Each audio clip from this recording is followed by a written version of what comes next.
안녕하세요. 마음으로 청지사 유중원입니다. 오늘은 요즘 코로나 시국이잖아요. 그러니까 비상사태잖아요. 이런 비상사태에 어떻게 업무를 지속적으로 할 수 있는지를 계획하는 BCP, 업무 연속성 계획에 대해서 같이 한번 알아보도록 하겠습니다. 목차입니다. BCP의 정의에 대해서 좀 알아보고요. BCP 얘기가 나오면 바로 같이 나오게 되는 BIA라는 것에 대해서도 같이 한번 알아보도록 하겠습니다. BCP의 정의입니다. 위기 상황에서도 신속하고 체계적인 대응을 통해 기관의 핵심적인 업무가 지속될 수 있도록 미리 준비하는 위기 대응 체계 계획이라고 이야기할 수 있습니다. BCP는요, 비즈니스 컨티뉴이티 플래닝이라고 말 그대로 재해 방지의 지속적인 서비스를 보장하기 위한 광범위한 계획 및 작업들을 포함한 단어를 이야기합니다. 거듭 얘기하지만 업무 연속성 계획이라고 표현할 수 있습니다. 이것과는 떨어질래야 떨어질 수가 없는 게 있는데요. 그게 바로 BIA라는 것입니다. 그러니까 BIA로 재복구 우선순위를 결정하고 그리고 그거에 따라서 BCP를 통해서 어떻게 서비스를 끊이지 않고 연속적으로 보장해가며 재해복구를 할 것인지를 계획을 세우는 걸 이야기를 합니다. BCP와 더불어 DR, 그러니까 Disaster Recovery, 그러니까 재난복구와도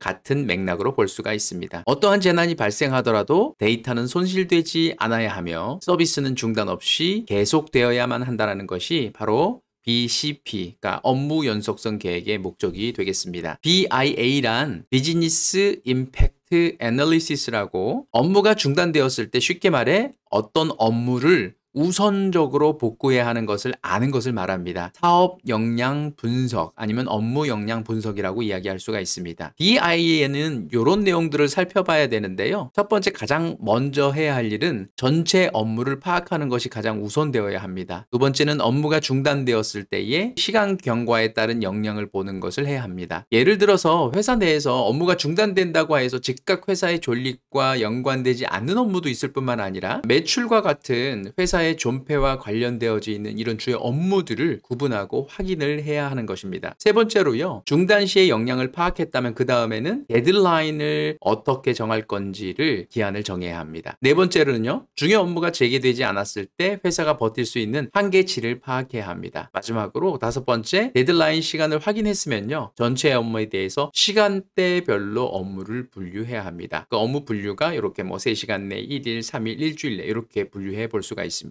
좀 자세하게 살펴보면요. 그러니까 3시간 이내에 해야 될 거는 아주 비상대응 업무가 되고요.